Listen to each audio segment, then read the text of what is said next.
അതൊക്കെ പറഞ്ഞതല്ലേ മോളെ, എല്ലാ ദിവസവും അല്ല അതൊക്കെ പറഞ്ഞ എത്ര ദിവസം 3 ദിവസമായിട്ട് ഞാൻ പറഞ്ഞുകൊണ്ടിരിക്കുക. അത് അല്ല അതിനെപ്പറ്റി ഒന്നും പറയാനില്ല. അതൊക്കെ 3-4 തവണ നമ്മൾ വിശദീകരിച്ചതാണ്.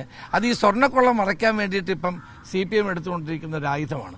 ആ ആയുധത്തെ ഞാൻ ഏറ്റെടുക്കാൻ തയ്യാറല്ല. കേരളമൊട്ടാകെ UDF അനുകൂലമായ ഒരു തരംഗം ഉയർന്നു വരികയാണ്.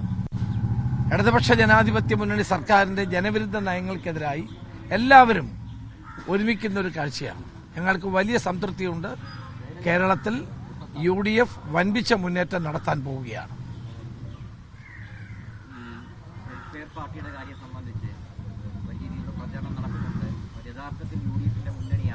ഒരിക്കലുമല്ല, വെൽഫെയർ പാർട്ടി മുന്നണിക്കകത്തില്ല. പിന്നെ പഞ്ചായത്ത് തെരഞ്ഞെടുപ്പാകുമ്പോൾ നാട്ടിലുള്ള വ്യക്തികള്, സംഘടനകള്, പല പ്രസ്ഥാനങ്ങളൊക്കെ ആയിട്ട് ലോക്കൽ അറേഞ്ച്മെന്റ് ആരെങ്കിലും ചെയ്തിട്ടുണ്ടെങ്കിൽ അതുണ്ടാകും. പഞ്ചായത്ത് ഇലക്ഷന്റെ പ്രത്യേകത അതാണ്. എല്ലായിടത്തും ഉണ്ടാകും. ചില സംഘടനകളുമായിട്ടും സാമൂഹ്യ പ്രസ്ഥാനങ്ങളുമായിട്ടും ഒക്കെ ചിലപ്പോൾ ആളുകൾ ബന്ധപ്പെട്ടിരിക്കും. അതിന്റെ അർത്ഥം വെൽഫെയർ പാർട്ടിയെ UDF എടുത്തു എന്നുള്ള പ്രചരണമാണ്. അത് CPMന്റെ പ്രചരണമാണ്. ഇത്രയും കാലം വെൽഫെയർ പാർട്ടിയെയും SDPIയുടെ വോട്ട് വാങ്ങി ജയിച്ചവരാണ് ഈ CPMക്കാർ എല്ലാ കാലത്തും.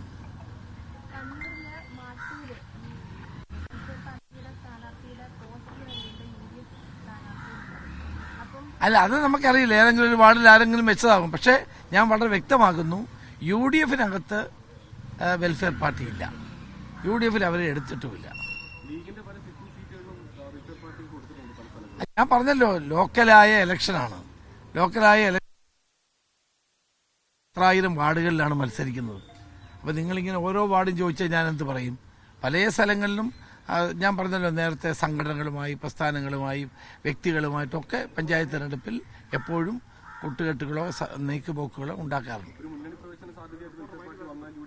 ഇല്ല, അങ്ങനെ മുന്നണി പ്രവേശനത്തെ പറ്റി അവരും ആവശ്യപ്പെട്ടിട്ടില്ല, ഞങ്ങളും അതിനുവേണ്ടി മുന്നോട്ട് വന്നിട്ടില്ല.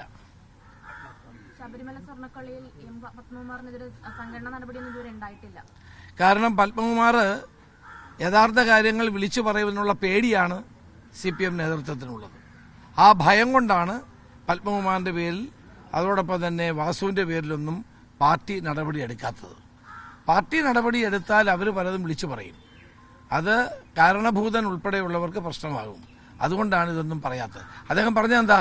ദൈവതുല്യനായ ഒരാൾ പറഞ്ഞുകൊണ്ടാണെന്നാണ്. അതാണ് ഞാൻ ഇന്നലെ പറഞ്ഞത്. ദൈവഭൂതൻ എന്ന് പറഞ്ഞാൽ കാരണഭൂതനാണ്, അല്ലാതെ പിന്നെ ആരാണ്? അപ്പൊ അതുകൊണ്ടാണ് പത്മകുമാറിന്റെ പേരിൽ നടപടി ഉണ്ടാകാത്തത്.